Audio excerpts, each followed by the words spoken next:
Pagkatapos niya lamang sa 11 days. Pati na rin, no, sa kanyang hindi pagharap sa masa. Ayan, kitang-kita na bukod kay Sara Duterte na talamak ang korupsyon. Uy, ito na, ito na. Ayan na. Mga kababayan, may dumating na. Ito na. Ito na. Ito na. Mga kababayan, i-share na natin na i-share to. May dumating. Ano to? Ano to? Bayan, ano to? Bayan, ano to? Bayan muna. Bayan muna party list. Bayan muna party list pala to, pre. Ito na, mga kababayan. Uy.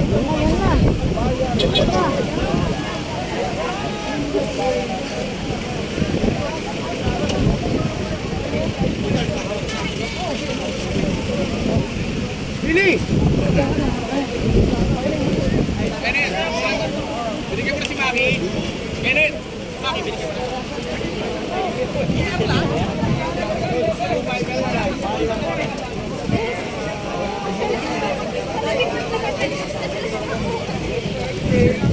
Kung kurap ka, lagot ka. Yan. Kung kurap ka, lagot ka. Kung kurap ka.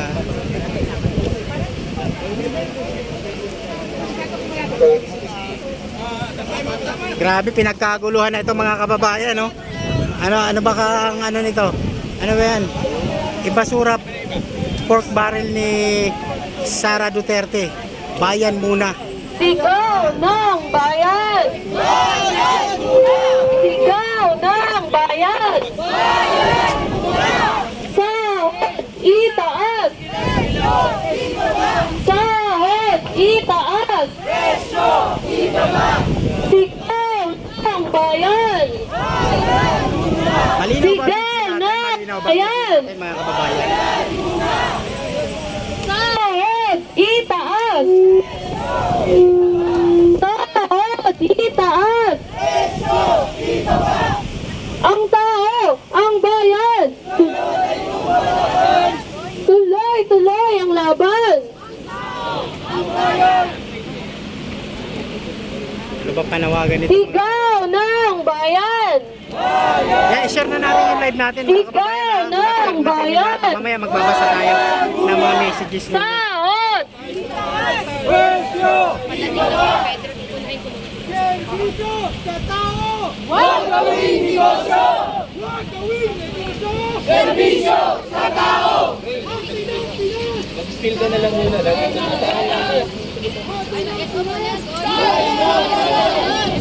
Nandito tayo para sabahan ang bayan muna, mga susunod na magbibit-bit at tunay na magre-representa sa mamamayan.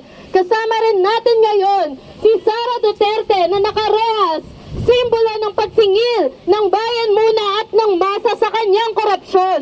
Sa mga nakaraang linggo, pinakita ni Sara ang ganit at walang habas na pangungurakot sa kaban ng bayan.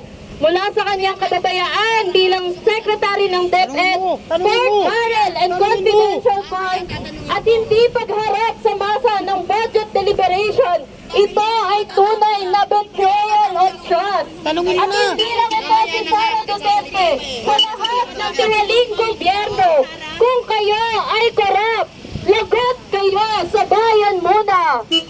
Sigaw ng bayan! Sigaw ng bayan! Si Bongbong yung nakarehas eh. Sahod itaas! Presyo ibaba! Presyo ibaba! Sahod itaas! Serbisyo sa tao! Huwag gawing negosyo! Huwag gawing negosyo! Servisyo sa tao! Sigaw ng bayan! Bayan muna! Sigaw ng bayan! Bayan muna! Nandito Sara Duterte pa lang inaano nito mga kababayan, no?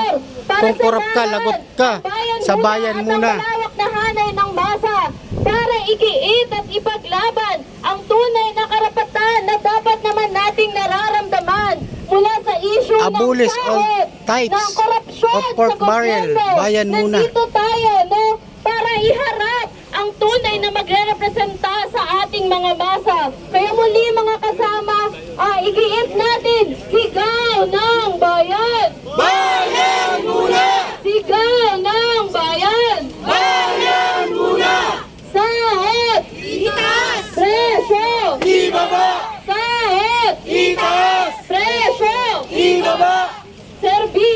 sa tao. Huwag gawing negosyo.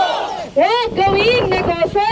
Serbisyo sa tao. Sahod itaas. Presyo ibaba.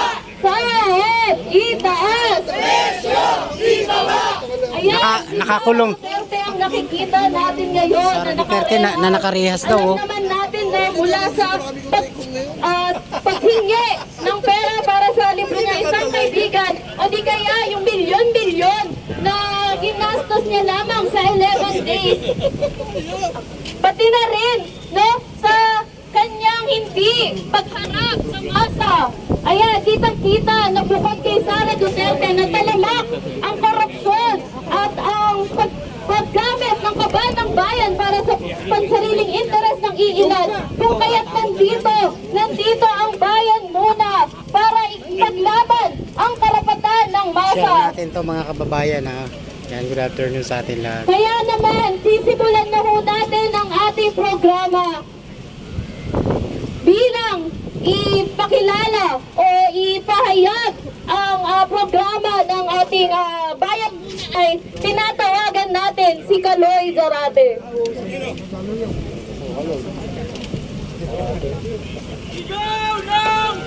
Magandang umaga po sa ating lahat.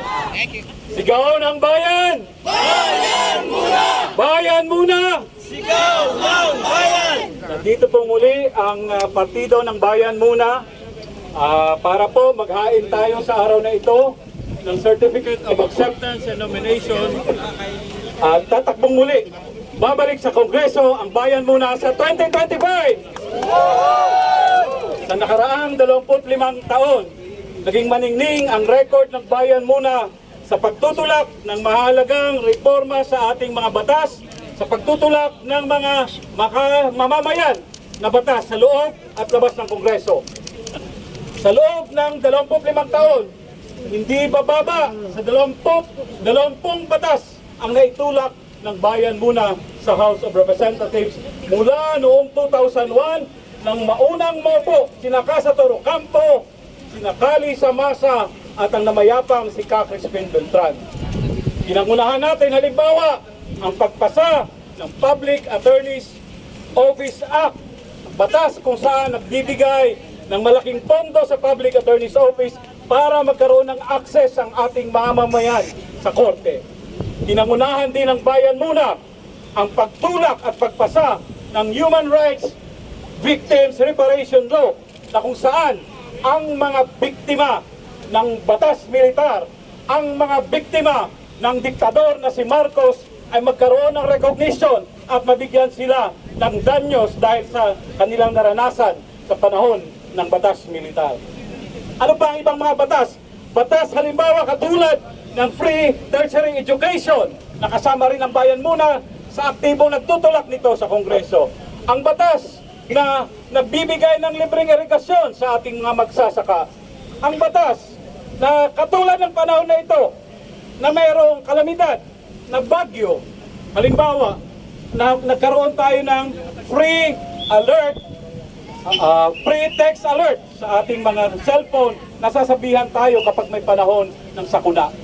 Nitong huli lang, noong 18th Congress, matagumpay nating naipasa ang batas na magbibigay ng allowance sa ating mga healthcare workers sa panahon ng pandemya na kahit naipasa na ang batas na yon, nasa ilalim na tayo ng administrasyon ni Marcos Jr. ay hindi pa rin fully nabayaran ang ating mga healthcare workers.